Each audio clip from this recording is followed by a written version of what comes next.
श्री मोक्षमार्ग प्रकाशक ग्रंथ से बीजा अधिकार पर नवीन बंधना स्वरूप टॉपिक पर चर्चा चाले थे। गया रविवारे प्रवचन सारनी 172મી ગાથાના 17 જે બોલ છે, ટોટલ 20 બોલ છે, એમાં 17 બોલ આપણે સામાન્ય પરિચય કરેલા. વિકલ્પ એટલો છે કે 3 બોલ જે બાકી રહી ગયા છે એની સામાન્ય ચર્ચા આપણે ટચ કરી લઈએ, અને 17 બોલની જે જેટલી આપણે સમજવા માટે ઉપયોગી થઈ શકે એવી ચર્ચા તો આપણે ત્યાં કરી હતી. 172 ગાથામાં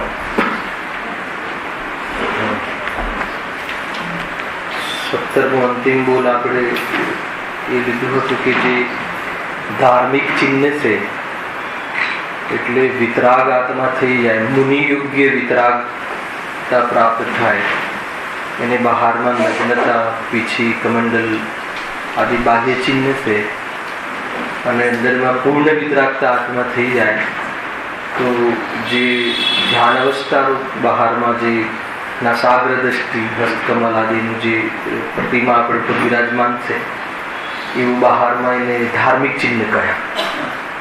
પરિણતિમાં ધર્મ છે એ બતાવનાર જે બાહ્યમાં ચેષ્ટાઓ છે દેહની, અર્થાત દેહની જે સ્થિતિ છે, સંયોગમાં માત્ર દેહ છે, મુનિ અવસ્થામાં પીછી કમંડલ છે, તો એ બધા જે ધાર્મિક ચિહ્ન છે એનો આત્માનો અભાવ છે. 17મી ગાથામાં 17મા બોલમાં એમ કહ્યું, આત્મા પીછી કમંડલને અડી શકતું નથી, વસ્ત્રને અડી શકતું નથી, તો એને ત્યાગ્યા એ વાત એમ છે નહીં. મુનિ અવસ્થા હોય, સ્વરૂપમાં લીનતાનો જેનો જીવન હોય એને શરીર પર વસ્ત્ર હોય જ નહીં. વસ્ત્ર સહિત મુનિપણું માને એ તો સ્થૂલ ભૂલ છે, અને વસ્ત્રનો ત્યાગ કર્યો એને મુનિપણું માને અથવા નગ્ન શરીર આદિને મુનિપણું માને તો એ સૂક્ષ્મ ભૂલ છે.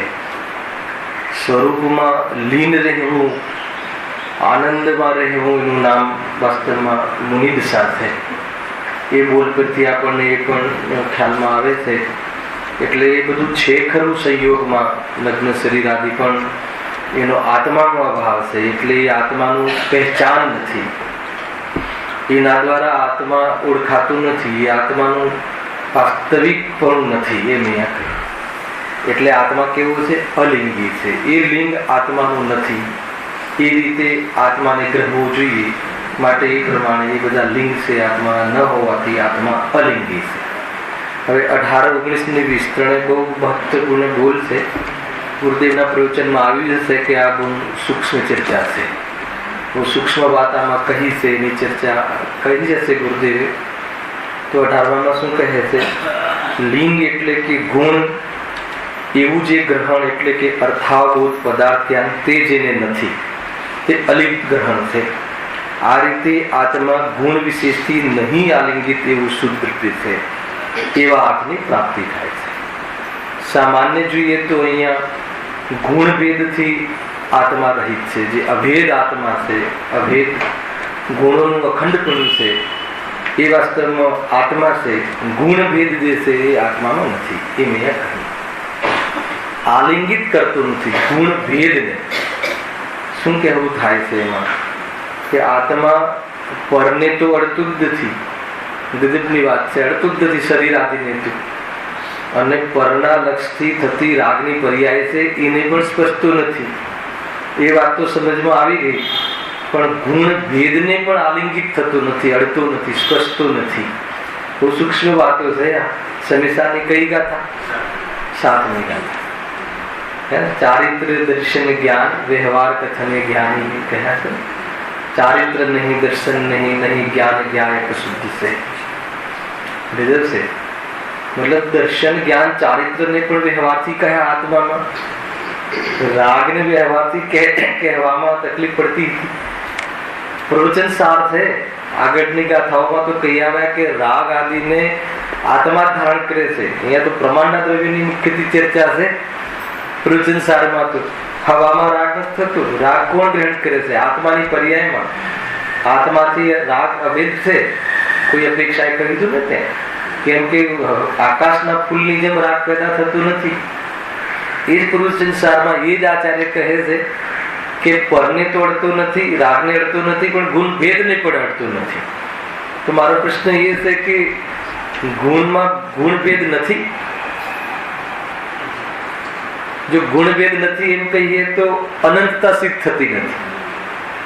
સમજો શું કેમ થાય છે? ભેદાભેદાત્મક સ્વરૂપ છે ને આત્માનો. અગર ગુણ ભેદ દર્શન જ્ઞાન ચારિત્ર વિધિ આદિ જો અનેક પ્રકારે ગુણ જે ભેદરૂપ અલગ અલગ ના હોય, અર્થાત અન્ય અન્ય ના હોય, તો અનંત સિદ્ધ નહીં થાય. આત્માના ગુણ અનંત છે સિદ્ધ નહીં થાય. તો પછી ભેદ તો છે પણ વસ્તુ ભેદરૂપ નથી એક. એના કારણે કોઈ વસ્તુ ભિન્ન થઈ જતી હોય, જ્ઞાન દર્શન ચારિત્રથી કોઈ ભિન્ન થઈ જતી હોય એમ નથી એક. બીજું બરાબર સમજો, આ બહુ મહત્વપૂર્ણ પોઈન્ટ છે એટલે લીધું છે. બીજું એ કહ્યું કે ભેદરૂપ નથી, એના કારણે કોઈ આત્મા ભેદ ખંડ નહીં થઈ જતો. એક તો એ લીધું. બીજું એ લીધું કે એવી રીતે ભેદરૂપ નથી કે જેમ કે બે હાથ, બે પગ છે ને, નાક આદિ એ બધાના સમૂહને આ એક મનુષ્ય શરીર કહ્યું તો ડાબો હાથ છે ત્યાં જમણો હાથ નથી, જમણો હાથ છે ત્યાં ડાબો હાથ નથી. એટલું અંતર તો અહીંયા રહે છે. પરંતુ આત્મામાં એવું નથી કે આટલા ભાગમાં જ્ઞાન ગુણ, અહીંયા ચારિત્ર ગુણ, અહીંયા ક્રિયાવર્તી શક્તિ, પગના પોર્શનમાં ક્રિયાવર્તી શક્તિ કે જેથી આત્મા ચાલે, અને અહીંયા મગજના વિભાગમાં જ્ઞાન એટલે અહીંયા જ્ઞાન ચાલે, અને અહીંયા ચારિત્ર ગુણ એટલે અહીંયા દયાના ભાવ આવે હૃદયમાં. તો એવું છે કઈ? એવું નથી. તો જ્યાં એક ગુણ છે ત્યાં અનંત ગુણ છે. એટલે પ્રદેશ ભેદ નથી એક. એટલે અનંત ગુણ જે છે અભેદ રૂપે અખંડ રૂપે રહેલા છે. ક્યારે? કોઈ બી પર્યાયના કાળમાં. ગુણની શું વ્યાખ્યા છે? જે પદાર્થના સર્વ ભાગોમાં અને સર્વ હાલતોમાં ગમે તેવી પર્યાયમાં હીણી હાલત થઈ જાય, એના એક ઇન્દ્રિય બની જાય તો પણ અનંત ગુણ અભેદ રૂપે અખંડ રૂપે રહેલા છે. તો એ બતાવવાનું છે. અર્થાત હવે ત્રીજો કે ભેદ પર દ્રષ્ટિ કરતા રાગીને રાગ થાય છે એટલે ભેદની દ્રષ્ટિ છોડાવવા, આ પ્રયોજનની વર્તી કથન છે. ભલે જ્ઞાની ધર્માત્મા સમય દ્રષ્ટિ હોય, પણ એ જયારે ભેદ તરફ લક્ષ કરે છે તો આત્મા રાગ, આત્મા જ્ઞાન વાળો, ચારિત્ર વાળો વિકલ્પ વધે છે. ભેદનું લક્ષ કરતા વિકલ્પ વધે છે. એટલે ભેદના વિકલ્પ વાળો આત્મા નથી. અને વિકલ્પથી કોઈ એટલે ભેદની દ્રષ્ટિ છોડાવવા અહીંયા ભેદનો નિષેધ કર્યો. કોઈ જીવ એમ સમજી જાય કે જ્ઞાન દર્શન ચારિત્ર પણ વ્યવહારથી છે એટલે છે નહીં, ખ્યાલ આવે કે નહીં? તો જો વ્યવહારનો વિષય પણ છે નહીં એમ નથી, વ્યવહારનો પણ અર્થ છે એમ નથી. વ્યવહારનો વિષય આપણે એમ છે જ નહીં એમ નહીં, એમ નથી. જ્યારે આત્માને રાગી કહે તો રાગ આત્મામાં વ્યવહારથી છે એમ કહ્યું તો રાગ છે નહીં એમ નહીં, રાગ તો છે પણ રાગ અને આત્મા બે એક થઈ ગયા હોય એમ નથી. વ્યવહારનો અર્થ આવો થાય છે, વ્યવહાર નહીંનો. ખ્યાલ આવે? કારણ કે બે ભિન્ન વસ્તુઓને ભેળવીને વાત કરે છે ને વ્યવહાર, અથવા એક અખંડ વસ્તુમાં ભેદ કરીને કહે છે. હવે ભેદ કરીને કેમ કહે છે? સમજાવવા માટે, સમજવા માટે. અને વ્યવહાર ના બે સ્વરૂપ છે ને, બે ભિન્ન વસ્તુઓને, પૃથક વસ્તુઓને એક કરીને કહેવાનો કોઈ પ્રયોજન વિશેષ છે. શું પ્રયોજન વિશેષ? કે ભાઈ આત્મા ખોટા ભાવ કરે તો આવા શરીરના સંયોગમાં પેદા થાય છે, નથી થતો એમ નહીં. એટલે એ બતાવવું હોય ત્યારે બે ભિન્ન વસ્તુને એક કરીને કહેશે. અને જ્યારે કોઈ એક વસ્તુને વિશેષ સ્પષ્ટ કરવી હોય તો એના એક એક પોર્શન, એના એક એક અંશને વિશેષ જાણીએ ત્યારે વસ્તુનું વિશેષથી વસ્તુનું યથાર્થ જ્ઞાન થાય છે. તો કેવો છે આત્મા, કેવડો છે આત્મા, આજે ચાલ્યું ને તો એના જવાબમાં 47 નહીં મૂકી દીધા આચાર્ય અમરચંદ્ર દેવે. એને 47 પ્રકારની યોગ્યતાઓ બતાવશે. આત્મા નિત્ય પણ છે ને, આત્મા અનિત્ય પણ છે ને, આત્મા સત પણ છે ને, આત્મા અસત પણ છે ને, એ બધી યોગ્યતાઓ એક જ સમયમાં સમયસારમાં કેવો છે પ્રભુ આત્મા, તો 47 શક્તિ મૂકી દીધી આચાર્ય અમરચંદ્ર દેવ. તો એ પ્રમાણે એની અનંતતા જે છે ને એ સમજવા માટે ભેદ કરવામાં આવે છે. પણ ભેદ કરીને સમજતા રહીએ તો આત્માનો અનુભવ નહીં થાય. કેમ કે એવા ભેદ નથી, એવા કોઈ અલગ અલગ વસ્તુ નથી. એક જ આત્માના અનંત ગુણ અભેદ રૂપે અખંડ રૂપે રહેલા છે. એટલે અહીંયા ભેદનો પણ અભાવ કર્યો. એટલે ભેદને આલિંગતો નથી આત્મા. જ્ઞાન દર્શન આદિ ભેદને આલિંગતું નથી, એવા ભેદનો અભેદ આત્મામાં અભાવ છે. એ તો સમજવા માટે જ્ઞાનની ઓરથી જોઈએ તો આત્મા જ્ઞાનવાન છે, દર્શનની ઓરથી જોઈએ તો દર્શનવાન છે, વસ્તુત્વ ગુણની ઓરથી જોઈએ તો આત્મા વસ્તુ છે, દ્રવ્યત્વ ગુણની ઓરથી જોઈએ તો આત્મા દ્રવ્ય છે કે નહીં, અસ્તિત્વ ગુણની ઓરથી જોઈએ તો આત્મા સત છે. તો આત્મા છે શું આખિરકાર? સત છે, દ્રવ્ય છે કે વસ્તુ છે? તો આત્મા કોઈ આટલા ભેદ નથી પડી જતા. એ તો એની ઓરથી જોઈએ તો આત્મા તો એક આત્મા જ છે, અખંડ ગુણાત્મક છે. એ રીતે એ વસ્તુને અભેદપણે અથવા અભેદની દ્રષ્ટિ કરવા માટે અહીંયા ગુણ ભેદનો પણ નિષેધ કર્યો. એટલે એવો આત્મા નથી કે ભેદરૂપ થઈ જાય. આત્મામાં ભેદ છે અને ભેદના સમયે જ આત્મા અભેદ છે, પણ સર્વથા ભેદરૂપે થઈ જાય એવો આત્મા નથી. કોણ માને છે ભેદરૂપ? થોડું ખુલાસો કરીએ તો ભેદરૂપ કોણ માને છે? અજ્ઞાની માને છે. કઈ રીતે માને છે? હે ને, કઈ રીતે માને છે? જ્ઞાન ક્યાંથી લાવવાનું? શાસ્ત્રમાં. સુખ ક્યાંથી લાવવાનું? બીજા પર પદાર્થોમાંથી. તો એવા કોઈ આત્માના ગુણો કઈ વિખેરાઈ ગયા હોય ને બધેથી ભેગા કરી અને એવો ભેદ નથી. એકદમ સાદી અને સ્થૂલ ભાષામાં સમજવું હોય તો આ રીતે સમજો. સમજમાં આવે છે? એટલે એ અપેક્ષાએ ભેદનો ગમે તે પર્યાયમાં થયું હોય, એની દશા થઈ હોય, પણ અખંડતા આજ સુધી પણ દ્રવ્યના જે અનંત ગુણોની અખંડતા એક રહી હોવાના કારણે દ્રવ્ય એક રૂપે રહે છે. કે દ્રવ્યની વ્યાખ્યા શું છે? ગુણોના સમૂહને દ્રવ્ય કહે છે. ગુણોમાં જો ખંડિતપણું આવી જાય તો દ્રવ્ય ખંડિત થઈ જાય. તો કે એમ પણ થતું નથી. આ 18મો ગુણ બહુ વિસ્તારથી ચર્ચા છે. આમાં પણ આટલા જે ટિપ્સ મળી જશે તો તમને પ્રવચન સમજાય. પણ 19-20 બોલવી બહુ જબરજસ્ત છે. જેમ જેમ બોલ વધે તેમ સૂક્ષ્મતા વધતી જાય છે. જો લિંગ એટલે કે પર્યાય, એવું જે ગ્રહણ એટલે કે અર્થાબોધ વિશેષ તે જેને નથી તે અલિંગ ગ્રહણ છે. ખ્યાલ? આ રીતે આત્મા પર્યાય વિશેષથી નહીં આલંગિત એવું શુદ્ધ દ્રવ્ય છે. બીજી લીટીમાં એનું સરળ અર્થ છે. શું કહે છે? ત્યાં શું લીધું હતું આગળના 18મા બોલમાં? ગુણ વિશેષ, અહીંયા પર્યાય વિશેષ. કે આત્મા પર્યાયને અડતું નથી, અર્થાત તો સામાન્યમાં પર્યાયનો નિષેધ છે, અભાવ છે. જો સામાન્ય વિશેષ થઈને દ્રવ્ય છે એ વાત અહીંયા નથી લેવાની. હે ને, વસ્તુમાં તો પર્યાય છે, પણ વસ્તુનો જે સામાન્ય અંશ છે એમાં પર્યાયનો અભાવ છે. ખ્યાલ આવે? એટલે સામાન્ય દ્રવ્ય જે છે એ દ્રવ્યના કારણે પર્યાય થાય છે એમ છે નહીં. ગજબની વસ્તુ છે. કેમ પર્યાય જેટલું નથી? આત્મા પર્યાય જેટલું નથી. કેમ કે પર્યાય કેવી છે? ક્ષણિક. તો જો એનો સામાન્ય અંશ છે, જો એનું સામાન્યપણું છે, દ્રવ્ય સ્વભાવ છે, એ જો એમાંથી પર્યાય આવતી હોય અથવા એવડી જ હોય, એવડો જ આત્મા હોય તો શું થાય? પર્યાય ક્ષણિક છે તો એની સાથે દ્રવ્યને પણ ક્ષણિક થઈ જવું પડશે. એટલા માટે પર્યાયને પણ અડતું નથી. ગદલ છે. સામાન્યમાંથી વિશેષ આવતું નથી. અહીંયા એમ કહેવું છે. સમજમાં આવે છે કે નહીં? અર્થાત તો સામાન્ય વિશેષને અડતું નથી. રાગની એક સમયની જે પર્યાય થાય છે એ એવડો આત્મા નથી. જો એક સામાન્ય ને વિશેષ બે એક હોય, અને પ્રવચન સારમાં જે આગળ ભણી આવ્યા કે સામાન્ય ને વિશેષ થઈ અને બે ભિન્ન ભિન્ન અર્થાત અન્ય લઈ લેવું. ભિન્ન ભિન્નમાં પ્રદેશ ભેદ નહીં. સામાન્ય દ્રવ્ય અને પર્યાય વિશેષ.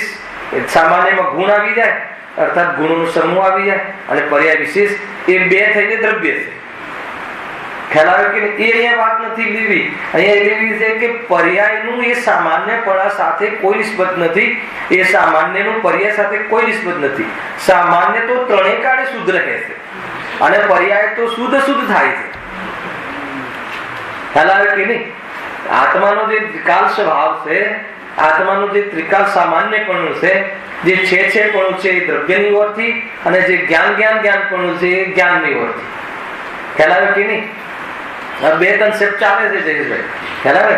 દ્રવ્ય તરીકે લઈએ તો એનું દ્રવ્યપણું શું છે? દ્રવ્યપણ. ભલે ઉત્પાદ બે થાય પણ દ્રવ્યપણામાં અંતર પડે છે? નથી પડતું. તો એ જે સામાન્યપણું તો કાયમી રહે છે. ભલે પર્યાયમાં હિમ દશ આવી જાય, પર્યાયમાં મેલી થઈ જાય, પર્યાયમાં વિતરાગ આવી જાય કે વિતરાગતા આવી જાય. અહીંયા તો કહે છે કે એની વિતરાગ પર્યાયને પણ અડતું નથી. કેવલ જ્ઞાનની પર્યાયને પણ અડતું નથી. એટલે શું? એટલે આમાં જે સામાન્ય જે છે એ તો ત્રિકાળ એકરૂપ જ છે, એની દ્રષ્ટિ કરાવી છે, એક સમયની પર્યાય પરથી દ્રષ્ટિ હટાવી છે. ગજબની વસ્તુ છે. કેવી રીતે? કેમ કે જો રાગની પર્યાય હોય અને જો એમ કહો કે નહીં એ સામાન્ય ને વિશેષ બે એક છે તો દ્રવ્ય રાગી થઈ જાય. એને રાગની ઓરથી પર્યાયમાં રાગની ઓરથી આત્માને અથવા પૂરા દ્રવ્યને રાગી કહે છે, તો રાગની ઓરથી કહે છે. એ વખતે બી રાગના કાલમાં પણ જે શુદ્ધ દ્રવ્ય છે, શુદ્ધ દ્રવ્ય શું છે? આ જો આપણે દ્રવ્ય બોલીએ ને, આ દ્રવ્યાંશની ચર્ચા છે. આખું લઈએ ને ગુણ પર્યાય વાળું તો દ્રવ્ય કહેવાય, પણ દ્રવ્યાંશને પણ દ્રવ્ય કહેવાની પદ્ધતિ છે. દ્રવ્યના કઈ અર્થ થાય છે? જે દ્રવ્યાર્થિક નો વિષય દ્રવ્ય અથવા દ્રષ્ટિનો વિષય દ્રવ્ય, તો એ દ્રવ્યાંશ છે. કયો અંશ છે દ્રવ્યનો? દ્રવ્યનો એ અંશ કે જે શુદ્ધ રહે છે, સામાન્યપણું.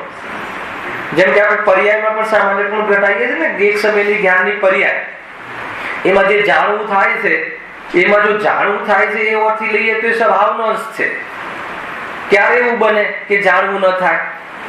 એવું તો બને ઓછું જાણવું થાય, એવું તો બને વધારે જાણવું થાય, એવું તો બને કે પૂરું જાણવું થાય, એવું તો બને કે વિપરીત જાણવું થાય.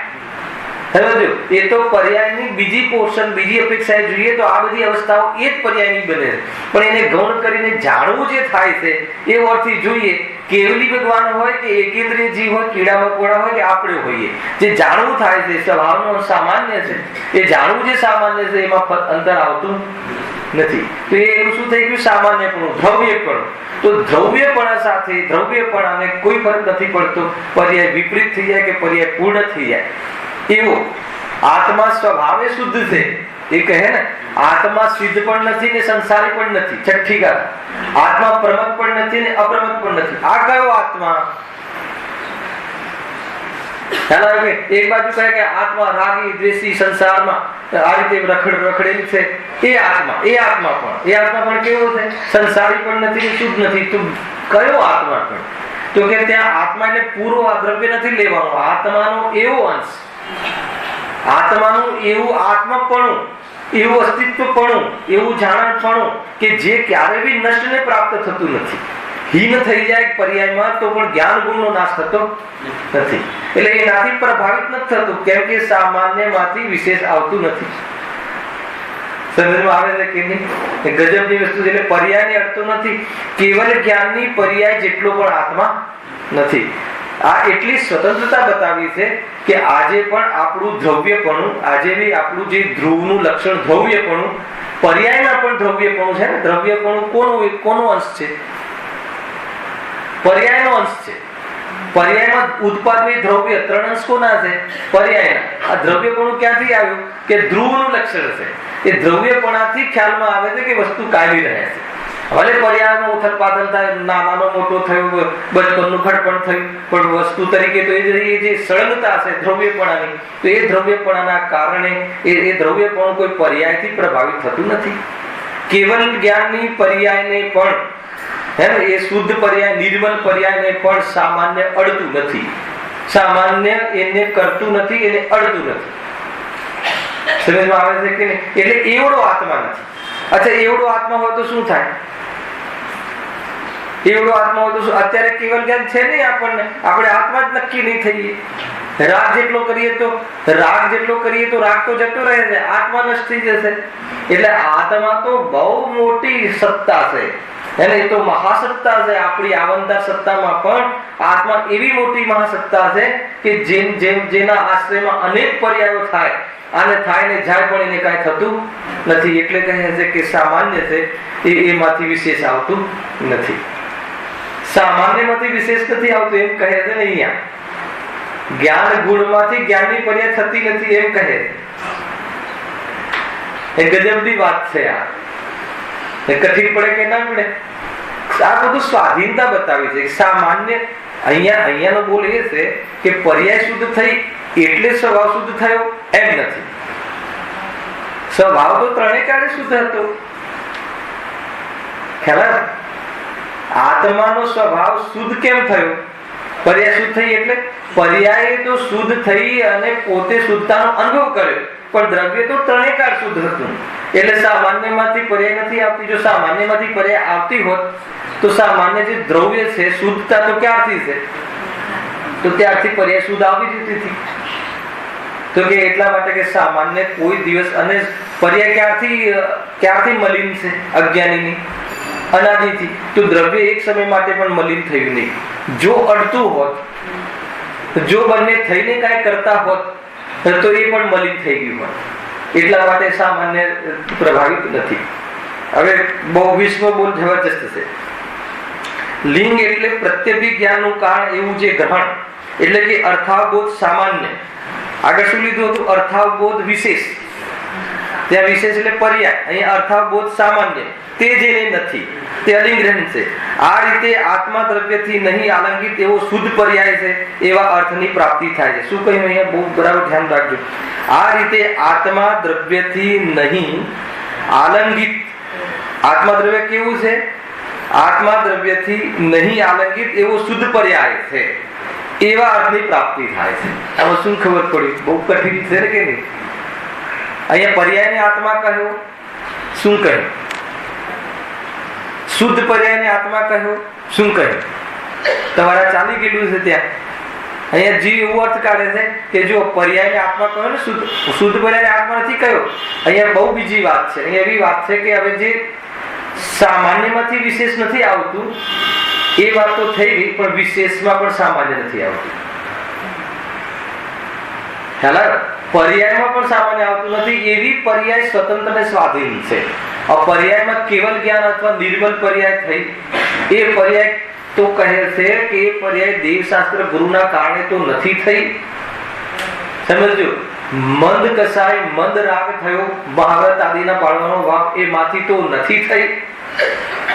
કર્મના અભાવના કારણે પણ નથી થઈ, પરંતુ જ્ઞાન ગુણના કારણે પણ નથી થઈ. એ સામાન્ય હતું એટલે વિશેષ થયું એમ નથી. જેમ આગળ શું હતું કે વિશેષનો સામાન્યમાં અભાવ, અને અહીંયા સામાન્યમાં વિશેષનો અભાવ, અને અહીંયા વિશેષમાં સામાન્યનો અભાવ. બે અર્થ ખ્યાલમાં આવે અલગ અલગ. બંનેનું પ્રયોજન એક છે, સ્વતંત્રતા. સામાન્ય શું છે? આત્માનું સામાન્ય પડખું, સામાન્યનો દ્રવ્ય સ્વભાવ, ત્રિકાલી સ્વભાવ. એ સ્વભાવમાં વિશેષનો અભાવ છે. હવે ત્યાં વિશેષમાં બધી પર્યાય લઈ લીધી. રાગની પર્યાય લઈ લો કે પછી તમે અસમાન જાતીય દ્રવ્ય પર્યાય લઈ લો, એ પર્યાયનો પણ સામાન્યમાં અભાવ છે. કેમ કે એનાથી પ્રભાવિત ન થયું.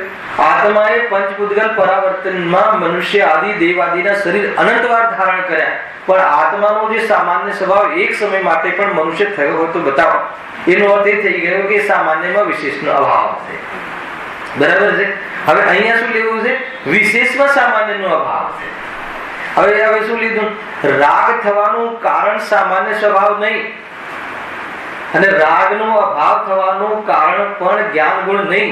કેવલ જ્ઞાનનું કારણ જ્ઞાન ગુણ નહીં. કેવલ જ્ઞાનની પર્યાય જ્ઞાન ગુણમાંથી નથી આવતી. કેવલ જ્ઞાનાવરણીય કર્મના અભાવમાં કેવલ જ્ઞાન થયું, અર્થાત દેવશાસ્ત્ર ગુરુના ઉપદેશમાં આત્માનો વિચાર કર્યો, કસાયની મનતામાં અનેકવાર વિતરાગતા સંબંધી પુરુષાર્થ કર્યો, તો આ બધું થયું હોવા છતાં દેવશાસ્ત્ર ગુરુના કારણે મને કેવલ જ્ઞાન થયું એમ તો નથી. જ્ઞાનાવરણીય કર્મ, કેવલ જ્ઞાનાવરણીય કર્મનો અભાવ ભલે થયો, પણ એના કારણે કેવલ જ્ઞાન થયું એમ પણ નથી. બંને પરદ્રવ્ય છે.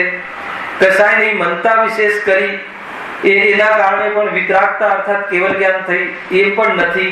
પણ ચારિત્ર ગુણ કે કેવલ જ્ઞાન ગુણમાંથી વિતરાગતા આવી એમ નથી. કેમ કે શુદ્ધ પર્યાય દ્રવ્ય નું જે શુદ્ધ પર્યાય રૂપ પરિણમન થયું એ સ્વતંત્ર એના સ્વકાલમાં થયું એવું દ્રવ્ય છે.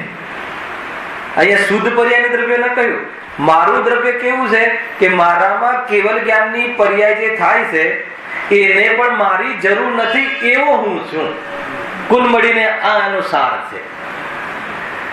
બીજાના કામ કરવામાં અથવા મારું કામ કરવામાં બીજાની જરૂર તો નથી, પણ મારું કામ કરવામાં પણ મારી જરૂર નથી. ગજબ છે. આનો જે ટોન છે ને, આનો બોલનો આ છે. એ તો કોઈ કહે કે અહીંયા શુદ્ધ પર્યાય આત્માથી અભેદ છે ને, એટલે શુદ્ધ પર્યાયને પણ આત્મા કહ્યું, એ વાત અહીંયા નથી. અહીંયા તો બંનેને સ્વતંત્ર બતાવવા છે. બંને જુદા છે એમ પણ નથી બતાવવા કે એક સામાન્ય અહીંયા છે પર્યાય અને એવું પણ નથી, અને બંને અન્ય છે એ બતાવવું છે, ને બંને સ્વતંત્ર છે. પૂરા દ્રવ્યનો એક અંશ માની લો કે પરતંત્ર હોય તો એ દ્રવ્ય સ્વાધીન ના થાય. ખ્યાલ આવે કે નહીં? આપણા જીવનમાં કોઈ એક ડિપાર્ટમેન્ટ પરાધીન હોય તો આપણે સ્વાધીન કેવી રીતે કહેવાય? તે રીતે દ્રવ્ય તો સ્વાધીન છે, એને કેવલ જ્ઞાન માટે પણ જ્ઞાન ગુણની જરૂર નથી. જ્ઞાન ગુણ તો નિષ્ક્રિય છે, ખ્યાલ આવે કે અક્રિય છે. પર્યાય સ્વયં જ્ઞાન ગુણ અર્થાત જ્ઞાનને જોઈ અને શુદ્ધતા પ્રાપ્ત કરી લે પોતાના સ્વકાલમાં. એમાં સામાન્ય શું કર્યું? એમાં ત્રિકાલી ઉપાદાને શું કર્યું? ક્ષણિક ઉપાદાનમાં જે કાર્ય થાય છે એમાં ત્રિકાલી ઉપાદાને શું કર્યું? કશું નથી કર્યું. ક્ષણિક ઉપાદાને સ્વયં ત્રિકાલી ઉપાદાનનો સ્વીકાર કરી અને રાગનો અભાવ તે કાલમાં થતા પોતે શુદ્ધ થઈ ગઈ. એવું શુદ્ધ પર્યાયનું સ્વકાલમાં પ્રગટ થવું એ આત્માનો સ્વભાવ છે. આત્મા દ્રવ્ય એવું છે. ગજબ છે. કેવલ જ્ઞાન કરવા માટે કેવલ જ્ઞાનીની તો ગરજ ન રહી, પણ જ્ઞાન ગુણની પણ ગરજ નથી. તો નિશ્ચિત થઈ ગયો શુદ્ધ પર્યાય મારે મેળવવી છે. હું આત્માને જાણીને જોઉં, એમાં જોઉં એ વાત પણ ન રહી. આત્માનું દ્રષ્ટિ કરવું, આત્માનું લક્ષ કરવું એ વાત પણ ન રહી. અહીંયા તો એટલી મોટી વાત. ગુરુદેવે પ્રવચનમાં એમ કહ્યું કે ક્ષણિક પર્યાયને અર્થાત પર્યાય વિશેષને એનું કારણ સામાન્ય કહીએ તો એનું પર્યાય પણ રહેતું નથી. ગુરુદેવના પ્રવચનમાં આવ્યું હશે, જો સાંભળ્યું હશે તો તમે. ક્ષણિક સત પણ ધ્રુવ છે, એક સમયનું ધ્રુવ છે. ક્ષણિક સત પણ એક સમયનું ધ્રુવ એટલે શું? જેમ ત્રિકાલી ધ્રુવને કોઈ પણ પદાર્થની કોઈ પણ વસ્તુની અનિવાર્યતા નથી, ગરજ નથી, એમ એક સમયની પર્યાયને પણ કેવલ જ્ઞાન પ્રાપ્ત કરવામાં, તે જ સમયમાં પ્રાપ્ત કરવામાં કોઈની જરૂર નથી. એટલું ધ્રુવ છે. હાલ આવે કે નહીં? નિશ્ચિત છે કે નહીં? હવે નિશ્ચિત છે તો પછી ત્રિકાલીએ કરવી એ રીતે કઈ રીતે કહેવાય? સામાન્ય વિશેષને કરતું નથી ને વિશેષ સામાન્યને કરતું નથી. વિશેષમાં શુદ્ધિ આવી એટલે સામાન્ય શુદ્ધ થયું એમ તો નથી, પણ સામાન્ય શુદ્ધ હતું એટલે વિશેષ શુદ્ધ થયું એમ નથી. આપણે ઘણી વાર એમ કહીએ ને શુદ્ધ સ્વભાવ છે એટલે તો શુદ્ધ આવ્યું. એ તો વ્યવહાર કથન છે, પરમાર્થ કથન નથી. અને અહીંયા કરવાની ઓળખી છે. અહીંયા પર્યાયને પોતાના દ્રવ્યમાં પણ પરાધીન રહેવું પડે તો કહે છે કે દ્રવ્યનો આત્માનુભૂતિ નહીં થાય પર્યાયને. એટલે અત્યારે બધા ક્યાં અટક્યા છે? મારે આત્મામાં જવું છે ત્યાં અટક્યા. હું આત્મા જોઈ વધુ નક્કી નથી. આત્મા બહાર ગયો હોય તો આત્મામાં જવું પડે ને. હા છે, બહુ ઊંચું લોજિક છે. એટલો ભાર પણ હોય ને તો અનુભૂતિ થતી નથી. મારે મારા આત્માની દ્રષ્ટિ કરવી છે, મારે મારા આત્મામાં જવું છે, એટલો બી ભાર હોય ત્યાં સુધી અનુભૂતિ થતી નથી. અરે બધું જેમ છે મતલબ એ શુદ્ધ પર્યાય જે છે, એ શુદ્ધ પર્યાય જે થવા માટે સામાન્યની ગરજ નથી. હવે શું કરવું? એનું નામ જ તો નિવૃત્તિ, એનું નામ જ તો અનુભૂતિ, એનું જ નામ તો વાસ્તવમાં સાચો આત્મા, એનું જ નામ તો વાસ્તવમાં સમ્યક આત્મા. ખ્યાલ આવે છે કે નહીં? પૂજા છીનવી લીધી, વ્રત છીનવી લીધા, 2-5 લાખ રૂપિયા આપતા હતા એ અમારા શુભ ભાવ છીનવી લીધા. હવે આત્મામાં જવાના પ્રયાસને પણ છીનવી લો છો. તો આત્મા એવો જ છે. આત્મા કોઈ બી જગ્યાએ ભરાયેલો રહે તો એ બંધન છે. મારે આત્માનો અનુભવ કરવો છે એ પણ બંધન છે. અનુભૂતિ સ્વરૂપ ભગવાન આત્મા અનુભવમાં આવી રહ્યો છે, એને તું જાણ એવી ઉપદેશની ભાષા છે. જાણ એવી ઉપદેશની ભાષા છે. વાસ્તવમાં શું જાણે? જણાઈ રહ્યો છે. હવે જો કેટલી હવે આપણે જે ચર્ચા કરવાના છે નિમિત્ત પ્રધાન હે ને, આત્માના પ્રદેશોનું કંપન થાય તો કર્મોને આકર્ષણ કરે છે, ત્યાં એ વાત આવે છે. એટલું બેલેન્સ હોવું જોઈએ. અધ્યાત્મ પણ એટલું ઉજળું છે અને આગમનું પણ એટલું સ્પષ્ટીકરણ જીવને હોય તો એના માર્ગમાં કોઈ બાધા નથી આવતી. ખ્યાલમાં આવે છે કે નહીં? બહુ આનંદદાયક બોલ છે એને. આ તો સામાન્ય તમને મેં એક પ્રકારથી ટચ કરાવ્યું. બાકી આની બહુ મોટી ચર્ચા છે. ગુરુદેવના 6 વાર પ્રવચન થયા છે. જેને વિશેષ જો આમાં જો એને રસ હોય તો બધી જ વખતના પ્રવચન આને સાંભળી લેવા જોઈએ, એક સ્પષ્ટીકરણ. એના પ્રવચનના માધ્યમથી હું તમને કહું છું. અને બધી જગ્યાએ પ્રવચનો છે એમના, ક્યારેક તમે સાંભળવાનો તમને અવસર આવે તો સાંભળી લો. અલિંગ્રહણના સેપરેટ પ્રવચન થયેલા છે, સ્વતંત્ર. એટલે એટલું પ્રિય અને દરેક ગ્રંથમાં આગાથા હશે. ધવલામાં પણ છે આગાથા. એટલી સરસ ને સુંદર ગાથા છે. એ પ્રમાણે 3 બોલ થયા.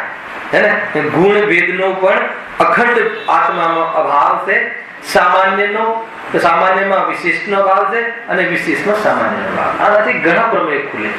પર્યાયમાં દ્રવ્ય આવે કે ન આવે, શુદ્ધ પર્યાયમાં કઈ ગાથા 49 સમય સારની અવક્તવ્ય અવ્યક્ત અવ્યક્ત છે આત્મા. કોનો આત્મા અવ્યક્ત છે? કેવલી ભગવાનનો. પણ કેવલ જ્ઞાનની પર્યાયમાં દ્રવ્ય આત્મા આવતો નથી. પર્યાયમાં દ્રવ્ય આવે તો દ્રવ્યનો નાશ થઈ જાય, અને પર્યાય દ્રવ્યમાં જતું રહે તો દ્રવ્ય ક્ષણિક થઈ જાય તો પણ નાશ થઈ જાય.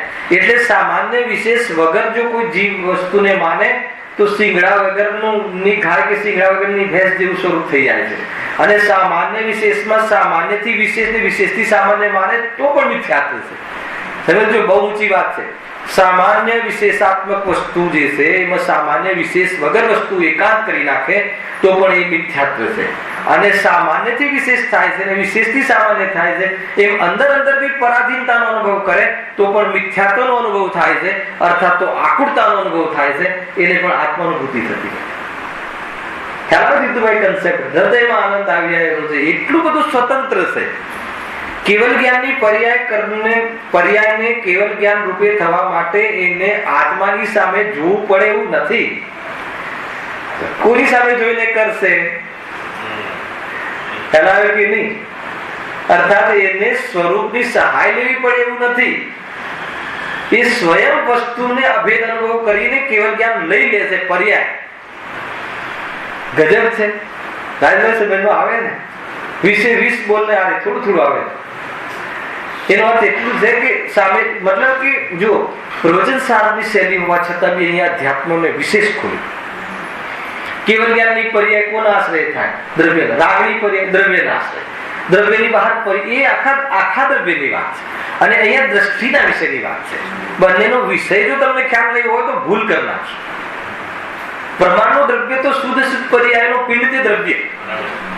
ખ્યાલ આવે કે નહીં? માનો કે આપણે લીધું છે ને ભાઈ હિતેશભાઈ, તમે ગુરુવાર રાત્રે આવ્યા હતા, તમને છોડ્યા પછી જીતુભાઈ પ્રવચન થઈ એની વાત. માનો કે હું દુઃખી છું, આત્મા દુઃખી છે, એ પ્રમાણની વાત છે. એ પ્રમાણના અંદરની વાત છે. અને એમાં પ્રમાણની બહાર કોણ કહેવાય? કે મને કુટુંબી દુઃખી કરે છે તો કે તું તો પ્રમાણની બહાર છે. હું દુઃખી છું એ પ્રમાણના દ્રવ્યની વાત છે. અને આત્માના સ્વભાવના લિસ્ટમાં દુઃખનો છાંટો એ નથી.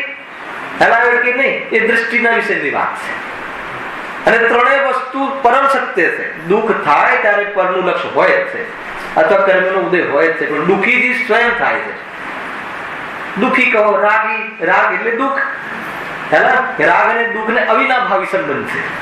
એટલે બંને અનેક ગુણની પર્યાય છે. રાગ ચારિત્ર ગુણની વિકારી પર્યાય છે, દુઃખ સુખ ગુણની વિકારી પર્યાય છે.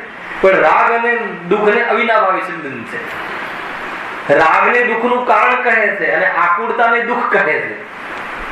એ બહુ કન્સેપ્ટ છે આ તો વસ્તુમાં, એક જ વસ્તુમાં ભેદ કરીને જયારે સમજીએ ત્યારે દુઃખ કોને કહેવાય? આકુળતાને. આકુળતા કેમ થાય છે? રાગના કારણે. તો દુઃખનું કારણ કોણ? રાગ થયો, પર નહીં. રાગ દ્વેષ મોહ. તો આજે બધી રાગ દ્વેષ આદિ જે આકુળતા થાય છે ને, એ આકુળતા જે વાસ્તવમાં આત્માનું સ્વરૂપ નથી. એ અપેક્ષા અને આત્માનું સ્વરૂપ નથી. એમાં તો અનેક વાર સિદ્ધ કરી આવે કે રહેતું નથી, જતું રહે છે, દુઃખ દે છે. ક્યાંથી મારવું હોય? પોતાના પેટે જન્મેલો દીકરો દુઃખી કરતો હોય તો પેપરમાં આપી દે કે મારે આની સાથે કોઈ સંબંધ નથી, છે કે નહીં? લિસ્ટમાંથી બહાર કાઢી મૂકે કે નહીં? તો કયા રાગને લિસ્ટમાં રાખવું? સુખ આપવા વાળો રાગ છે કોઈ? તો સ્વભાવના લિસ્ટમાં નથી. જાહેર કરી દો. ક્યાં જાહેર કરવાનું? પોતાની પર્યાય. ધ્યાનમાં આવ્યો? પત્નીને જઈને કહેતા નહીં કે તું મારી નથી. ખ્યાલ આવ્યો કે નહીં? એનો માન્યતામાં મારી માની છે ત્યાં છોડવાની છે, કોઈની નથી એ તો બધાને ખબર છે. ક્યાં માની હતી? માન્યતામાં. ક્યાં છોડવાની? માન્યતામાં. આટલું સ્વરૂપ છે. તો ખ્યાલ આવ્યો? આજે અલિગ્રહણના બોલ છે ને, અહીંયા ઉપયોગ જે બહારમાં ભમે છે એને આત્માનું લક્ષણ ન કહ્યું, શુદ્ધોપયોગને આત્માનું લક્ષણ કહ્યું. આત્મા એને કહેવાય કે જે આનંદમાં રહે. આત્મા એને ના કહેવાય કે જે શાસ્ત્ર વાંચે, સ્વાધ્યાય કરે. એને આત્મા નથી કહેતા, આત્માર્થી કહીએ છીએ. ખ્યાલ આવે કે નહીં? શું કહ્યું? સ્વાધ્યાય કરે આત્માથી છે, એને આત્માનું પ્રયોજન છે, પણ એ સ્વાધ્યાય કરે આત્મા નહીં. સ્વરૂપમાં રહે તે આત્મા, સ્વરૂપમાં ઠરે એને મેં આત્મા કહીએ છીએ. બાકી બધા શું છે? અનાત્મા. જ્ઞાની માને છે આ રીતે. જ્ઞાનીને પૂજા કરવાનો ભાવ આવે, 28 ગુણનો ભાવ આવે, એ પરિણામને અનાત્મા માને છે. અને જેટલો સ્વરૂપમાં રહે એને આત્મા માને છે. આત્માની વાસ્તવમાં શુદ્ધ આત્માની મર્યાદા એ છે. બાકી બધું અશુદ્ધ આત્મા છે. અશુદ્ધ આત્માને મારે શું કામ? સમજો આખો હવે ખ્યાલ આવે છે. આખો ટોન આ રીતે. અહીંયા દ્રષ્ટિના વિષયની મુખ્યતા આપી. વિષય 20 બોલ અગર કોઈ આની એક શિબિર કરી હોય ને તો એક દ્રષ્ટિનો વિષય એને આંખની સામે તરવરે, અર્થાત હર વખતે જ્ઞાનમાં એને ખ્યાલ આવે કે ખરેખર હું કોણ છે. અને એટલા માટે આજે અહીંયા લીધું કે હવે આટલી દ્રષ્ટિનો વિષય બતાવ્યો, હવે પ્રભુ બતાવો ફેર આત્મા કેવો છે ને કેવડો છે. એટલે પરિશિષ્ટ ચાલુ કર્યું. અહીંયા ખ્યાલ આવે કે નહીં? ગજબ છે, બહુ ઊંચી વાત છે તે છે. એના ઉપર બી આપણે લગભગ 100 પ્રવચન, ત્યાં 100 પ્રવચનમાં ચર્ચા કરી હતી. નહીં પણ ગુરુદેવના પ્રવચનના માધ્યમથી એક એક શબ્દની બહુ ખુલાસા છે ગુરુદેવની પ્રવચનમાં 47 મહિના. બધું સમજવા જેવું તો ઘણું છે, પણ સમય જોઈએ.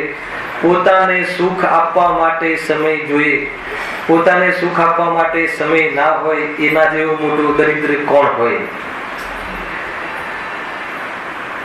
આ સમજવાથી અને આ પ્રમાણે જીવન જીવવાથી સુખ મળશે. જે પ્રમાણે વર્તી રહે છે ત્યાં સુખ છે જ નહીં. દ્રષ્ટિનો વિષય એટલે શું? દુઃખ દૂર કરવાનો વિષય. દ્રષ્ટિનો વિષય એટલે શું? અનંત ભાવનો થાક ઉતારવાનો રહેઠાણ. અનંત ભાવનો થાક લાગ્યો હોય, એનાથી દૂર થવું હોય, ઉતારવો હોય તો વિસામો ક્યાં લેવો? તો કઈ વિષયની દ્રષ્ટિમાં વસાવો, દ્રવ્યને કેવી રીતે દ્રષ્ટિમાં વસાવો, કેવી દ્રષ્ટિ કરવી, ક્યાં આપનત્વ કરવું, એનું નામ દ્રષ્ટિનો વિષય. કેવો છે આત્મા? કેવલ જ્ઞાનની પણ પરાધીનતા નથી, એવો છે આત્મા. હવે આપણે પરાધીનતા, રોટલાની પરાધીનતા, કપડાની પરાધીનતા, જીવવાની પરાધીનતા. એ માનો કે થોડા પૈસા ઘટી જાય તો આપણને એમ લાગે શું થશે. અહીંયા કહે છે કે તારે સુખી થવું હોય તો સુખની પણ પરાધીનતા આત્મામાં નહીં, કેમ કે આત્મા સુખનો પિંડ છે. ખ્યાલ આવે કે નહીં? બસ એટલું કહ્યું ઉપદેશમાં. એને જોવા માત્રથી, એને દેખવા માત્ર. એમ તું જાણ. જાણ ઉપર ગુરુદેવ પ્રવચનો કર્યા છે. તું જાણ. જાણનો અર્થ શું થાય? કે તું જાણવાનો પિંડ છે. તારે જાણવું પડે એવું પણ આત્મામાં નથી. જણાય રહ્યું. પણ મોહના કારણે શું કરે છે?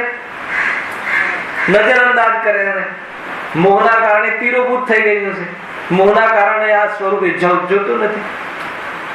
તીવ્ર મોહ હોય એને કશું ના દેખાય. વિષયોમાં તીવ્ર મોહ હોય, વિષયોના આનંદમાં તીવ્ર મોહ હોય, એને બહારનો વિવેક છોડી દે છે તો તીવ્ર મોહમાં શુદ્ધાત્મા ક્યાંથી દેખાય? ખ્યાલ? વાસના તીવ્ર માથે ચડી જાય તો પછી વિવેક રાખે છે? આજુબાજુ ક્યાં જોવું ક્યાં ના જોવું એનો વિવેક રહે છે?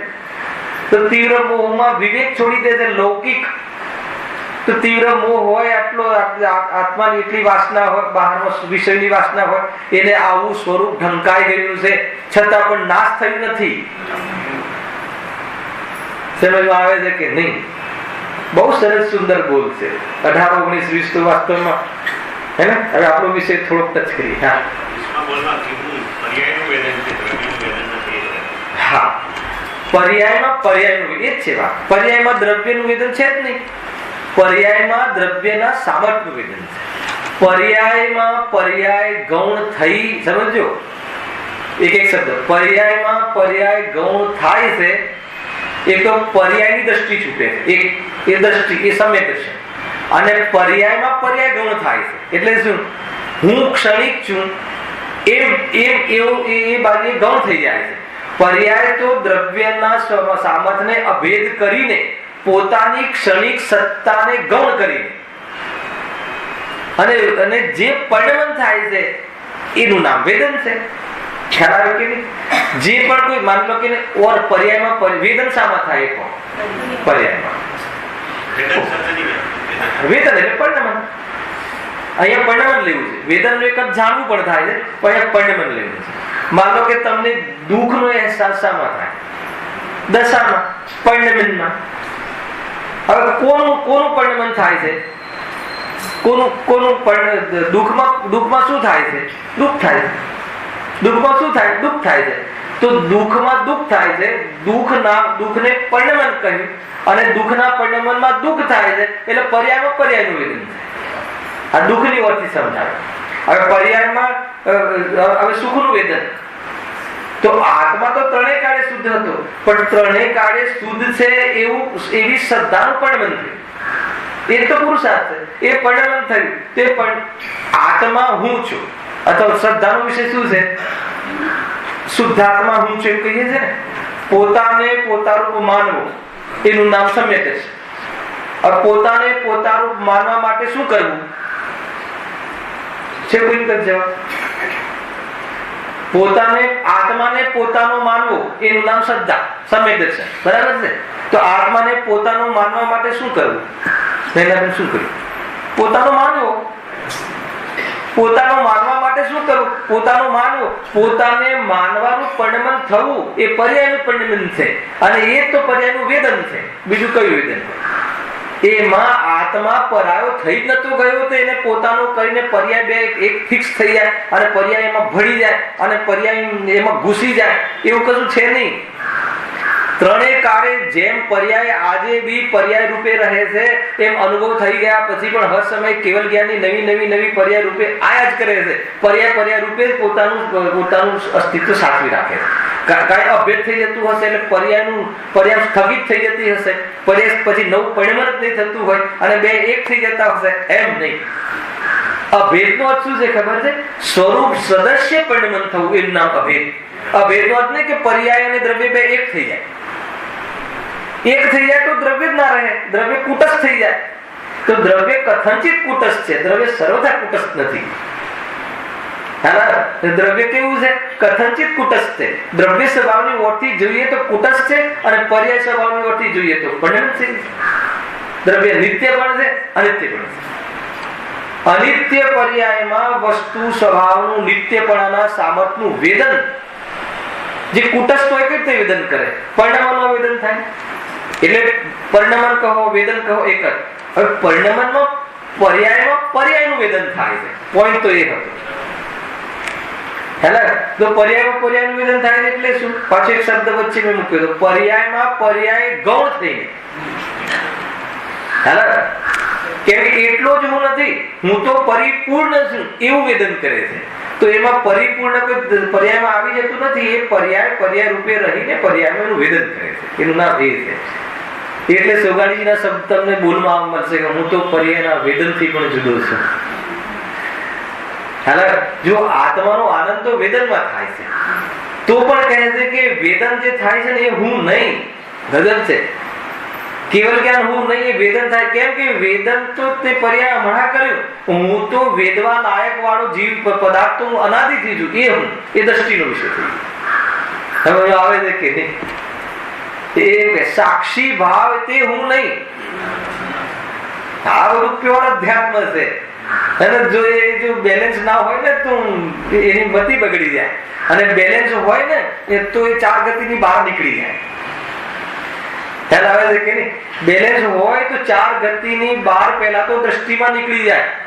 મારે સિદ્ધાલયમાં પહોંચવીને સિદ્ધ બનવું છે એટલી વાર મને ન જોઈએ. હું તો હાલ સિદ્ધ છું.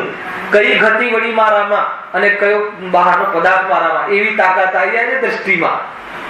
ખ્યાલ આવે કે નહીં? એ તો બધા પર્યાયના ખેલ છે. પર્યાયમાં એ પ્રમાણે થાય ને ઉર્ધ્વગમન થાય ને ત્યાં જઈને બિરાજમાન થાય તો થાય, જે ત્યારે થાય તો થાય. હું તો હાલ સિદ્ધ છું.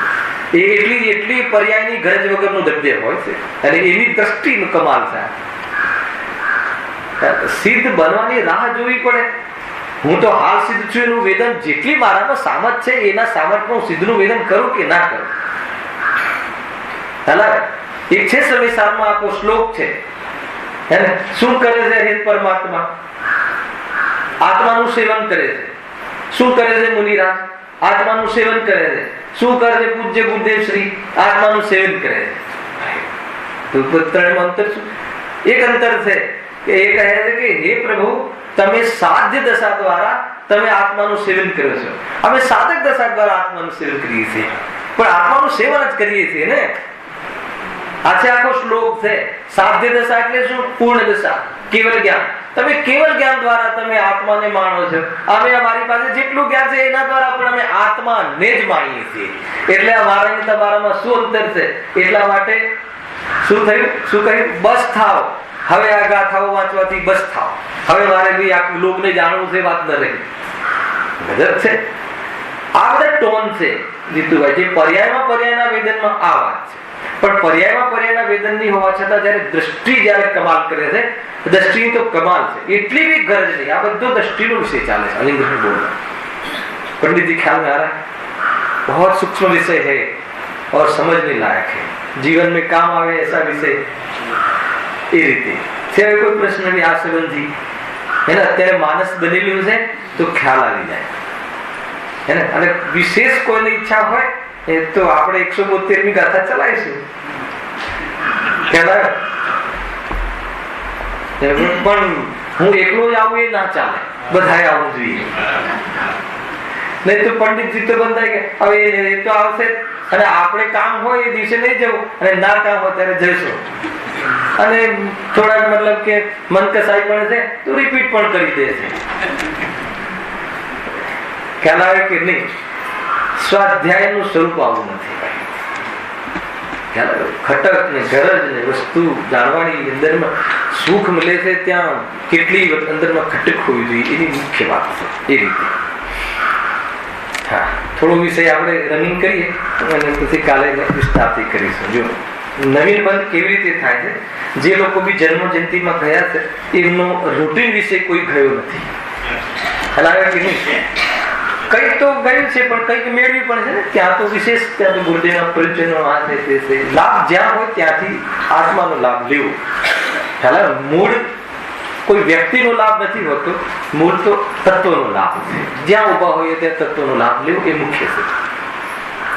નવીન બંધના પ્રકરણમાં આપણે શું આવ્યું હતું? 4 પ્રકારના બંધની ચર્ચા અહીંયા કરી હતી કે આત્મામાં 2 પરિબળ છે, એક યોગ છે અને એક કસાય છે. અને યોગ પણ આત્માનો ગુણ છે.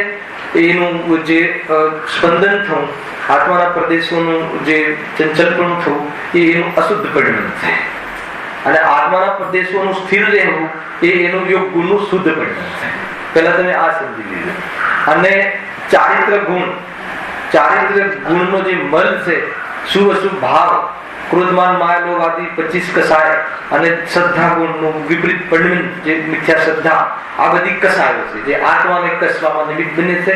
વિભાવ ભાવ છે જે મોહ રાગ દ્વેષ શોર્ટકટમાં કહીએ અને એને એક શબ્દમાં કહેવું હોય તો કસાય.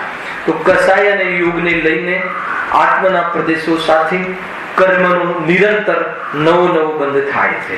તો એ કેવી રીતે થાય છે હવે વાંચીને લઈએ છીએ એ રીતે. જો વિશેષમાં એમ જાણવું કે નામ કર્મના ઉદયથી શરીર વચનમાં મન ઉપજે છે. એટલો ખ્યાલ આવે? આમાં બી ભેદ જ્ઞાન છે. શરીર મળવામાં નિમિત્ત કોણ? નામ કર્મ. ખ્યાલ આવે? દીકરો કેવો હોય? માં જેવો હોય, બાપ જેવો હોય, મામા જેવો હોય તો કોના જેવો હોય? દીકરો જન્મ એટલે નથી મામા પર ગયો છે, દીકરો બાપ પર ગયો છે કે મા પર ગયો છે. ખ્યાલ આવે? એમાં બહુ બધા ઝઘડા ચાલતા હોય છે. થોડુંક તોફાન કરે તો કે આમાં તમારા ગુણ આવે છે. ખ્યાલ આવે? અને થોડુંક શાંત રહે તો આમાં મારા પિયરના ગુણ આવ્યા છે. અહીંયા ના પાડે. ખ્યાલ આવે? આ બધા ઝઘડાના આ બધા મોહ છે, ભ્રાંતિ. મોહ એટલે ભ્રાંતિ, ભ્રમ. કેમ કે તું તો નિમિત્ત પણ નથી. આજે તારા દીકરાને શરીર મળ્યું છે એવા તું તો નિમિત્ત પણ નથી. જે આકાર થયો છે એવા તું નિમિત્ત પણ નથી. હવે બહુ આ બધું લૂંટવાના ધંધા ચાલે છે ને. કે જયારે બાળક પેટમાં આવે છે એ બધી સારું બાળક જન્મે એના માટે બસ રૂપિયા કમાવા છે જીવને અને છલીને. જો આ રીતે કરો તો બાળક આવું થશે, આ રીતે કરો તો બાળક આવું થશે. અને ફૂટપાથ પર બી જન્મ લેવા બાળકો હઠ્ઠા કઠ્ઠા હોય છે. અને આ બરાબર બધી વ્યવસ્થાઓ પિયરમાંથી ને સાસરીમાંથી ને બધી જગ્યાએ તો છોકરું માય કાંગલું જન્મે છે. એટલે કહે છે કે નિમિત્ત પણ નથી કાંઈ છે કે નહીં. ખ્યાલ આવે કે શું કરવું. તમે અધૂરી વાત નહીં કરો, અમારે કરવું શું પડે. ખ્યાલ આવે મતલબ કે દીકરીને તેડાવી હોય તો પછી શું કરવું, હે ને, કેવડું પીવડાવું કે નહીં, શોર્ટકટમાં શું કરવું. રાગ આવે છે, રાગ પ્રમાણે પ્રવૃત્તિ થાય છે, એ રાગનું કાર્ય છે. તું એલર્ટ રહે કે એ નાથી કઈ થતું નથી, તું નિર્ણય એ કરજે નિયમથી. ખ્યાલ આવે કે નહીં? નહીં તો આખું જીવન એનો શ્રેય લઈશ માથે કે મેં બહુ ધ્યાન રાખીને આ મારા પોતાને મતલબ જન્મ થયો, હે ને, અને એને લઈને એની સેવા કરવામાં બળદની જેમ આવી રીતે કાલની ગાથામાં ભાર વહન કરશે મોહમાં. મારવો છે એ મોહ, એ ભૂતળું, અને એ માથે ચડે તો એના માટે પછી ભાર વહન કરે, જે કરવું પડે એ કરે એના માટે આખી જિંદગી. એવું નથી લાગતું ને કે આ ઘરમાં ઝઘડા કરાવશે, એવું ઝઘડા નથી જશે. અરે આ તો શ્રદ્ધાની વાત, શ્રદ્ધા પલટો, પરિણામ એના ક્રમમાં પલટશે. અને એ આ કોઈ ઘેર જઈને ઝઘડા નથી કરવાના કે તું અમને બળદની જેમ ના, એમ નહીં. તો એ ક્યાં કરે છે? તમે જેટલા મુનિ થઈ ગયા એને રોકી શક્યું કોઈ? એ તો સ્વયં રોકાયા છે, એ નક્કી કરવાનું છે. કઈ જઈને ત્યાં કોઈ પર્યાયમાં પુરુષાર્થ કરવાનો, હવે તું જુદો ને હું જુદો નહીં કરું. અને બહુ સરસ છે કરો તો, પણ એની સામે શું કરવું એ શીખી દેજો, નહીં તો અડધી વિદ્યા થઈ જશે. સ્વરૂપમાં રહેજો ને. અરે પરથી નિવૃત્ત થવા માટે પરમાં કાંઈ નથી કરવાનું. ખરેખર તો સ્વમાં વસીએ એટલે પરમાં ન રહે એનું નામ પરથી નિવૃત્ત છે. આપણે તો પરમાં ન રહેવા માટે પરની સાથે પાછો કોન્ટેક્ટ કરીએ છીએ, તો એમ નથી થતું. ભાઈ સ્વમાં વસ પરમાં ખસ, તો પરમથી ખસવા માટે પરની પાસે ન જવાનું. સ્વમાં રહ્યા એનો અર્થ કે પરથી ખસ્યા. અને સ્વમાં રહેવાનું પણ આપણે જોઈ ગયા ને 20 બોલમાં. સ્વમાં રહેવા માટે બી કોઈ માથે ભાર નથી લેવાનો. મારે સંવેદન કરવું છે, મારે વ્રત કરવા પડશે, મારે સાંભળવું પડશે, મારે ચિંતન કરવું પડશે, મારે મનન કરવું પડશે. શું વાત કરો છો? આ બધું નહીં કરવું પડે? આ બધું આવે એનાથી આત્મકલ્યાણ નથી થતું. આત્મકલ્યાણ તો આના દ્વારા સમજ્યા પછી નિવૃત્ત થવામાં, વિકલ્પ જ નહીં, નિર્વિકલ્પ દશા, હે ને. એ છે રહસ્યપૂર્ણ ચિઠ્ઠી જે અમારા લિંકમાં ચાલે છે. બહુ ઊંચી ચર્ચાઓ છે એમાં ગુરુદેવના માધ્યમથી. આખો અધ્યાત્મ સંદેશામાંથી ભર્યો પડ્યો છે. બહુ જબરજસ્ત વાત છે. બહુ આ બધા મુખ્ય પ્રમેય છે. મેં પહેલા બી એકવાર કહ્યું હતું સભામાં કે અધ્યાત્મ સંદેશ અભ્યાસમાં લેવા જેવું છે. ત્રણેય ચિઠ્ઠીઓને વિસ્તારથી વાંચવા જેવી છે. એમાં ગુરુદેવે બહુ કન્સેપ્ટ ખોલ્યા છે એ રીતે. તો અહીંયા શું કહ્યું? જો નામ કર્મની વાત આવી, હે ને. આપણે બીજી દિશામાં ગયા કે શું? બરાબર દિશા છે કે આ નામ કર્મના ઉદયથી એટલે નિમિત્ત કારણ શરીર વચન વા મન ઉપજે છે. કયા મનની વાત છે? જડ મન. અને શરીર અને વાણી તો જડ જ છે. ખ્યાલ આવે કે નહીં? મતલબ કે કહે છે ને કે આને તો ગોડ ગિફ્ટ છે. એ ગોડ ગિફ્ટ શું છે? અને લતા મંગેશકરને ગોડ ગિફ્ટ છે. કે છે કે એનો અવાજ કોકિલ જેવો છે. હર્ષદભાઈ, ભક્તિ તમે જે કરો છો ગોડ ગિફ્ટ છે. જે તમારી સારો રાગ આવે છે, અવાજ સારો, એ ગોડ ગિફ્ટ. ગોડ ગિફ્ટ એટલે શું? નામ કર્મ એ ગોડ ગિફ્ટ. ભગવાને આપતું નથી અહીંયા કોઈ, હે ને. દેવકૃત નિમિત્તને દૈવ કહ્યું છે. આવશે તમારે 47 નહીં. દૈવ નહીં, દૈવ નહીં. એ શું છે? પુણ્યના ઉદયથી. દૈવ એટલે પુણ્ય. ખ્યાલ? દેવ યોગ, જેની સેવા દેવો કરે એ દૈવ યોગ. શું કામ કરે? પુણ્યના ઉદયથી. પુણ્ય ખતમ થઈ જાય ત્યારે દેવ જતા રહે છે કે નહીં? તો એ બધું છે. અને હું કેટલું સરસ ભક્તિ કરાવું છું, વાત બધી ગઈ. આવે છે કે નહીં?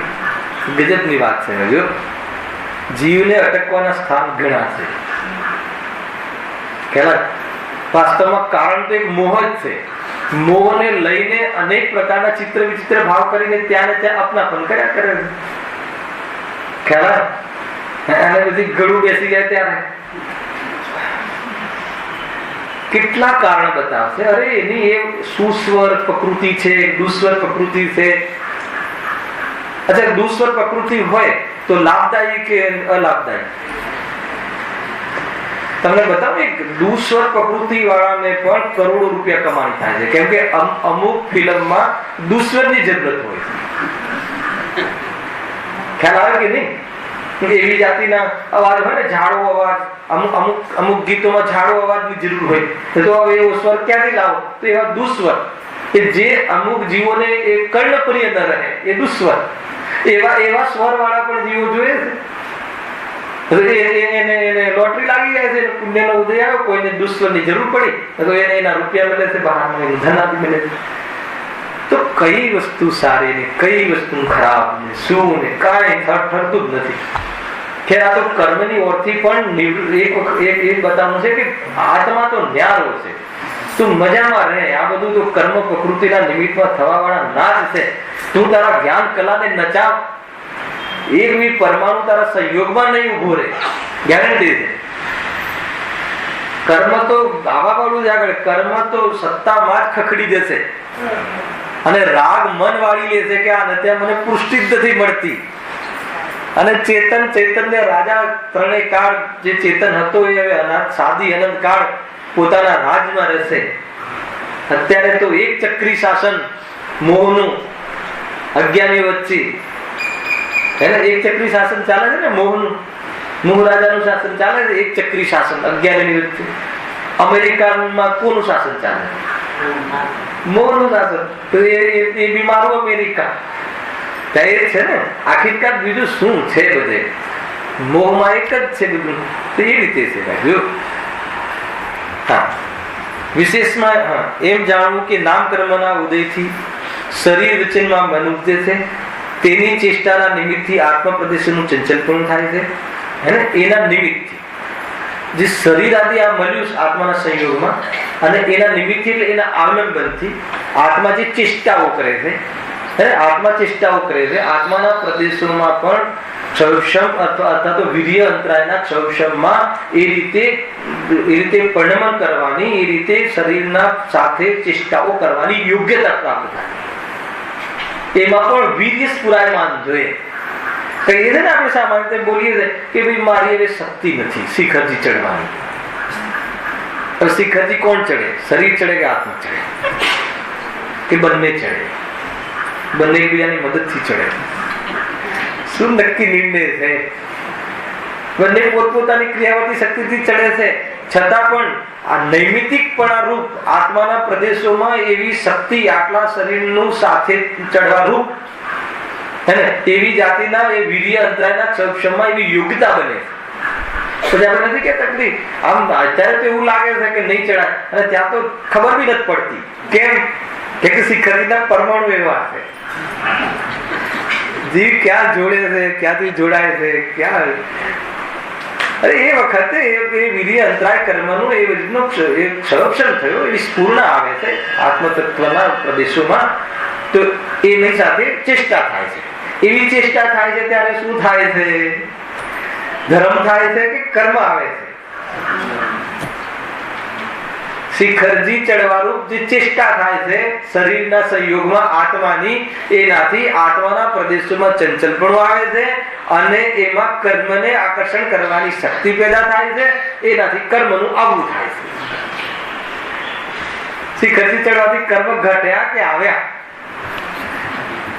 ખ્યાલ આવે કે નહીં? ભગવાન સામે નૃત્ય કરવાથી કર્મ આવ્યા કે? રાગ વાળી વાત નથી કરતો, હજી તો કર્મના પરમાણુનો આવવું, આત્મામાં આવવું થાય, આકર્ષણ.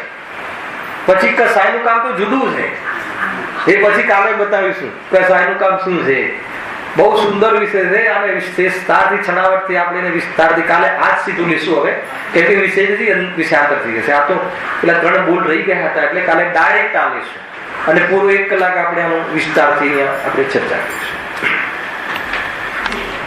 સહજાનંદી સ્વરૂપી અવિનાશી આત્મ સ્વરૂપ સહજાનંદી શુદ્ધ સ્વરૂપી અવિનાશી આત્મ સ્વરૂપ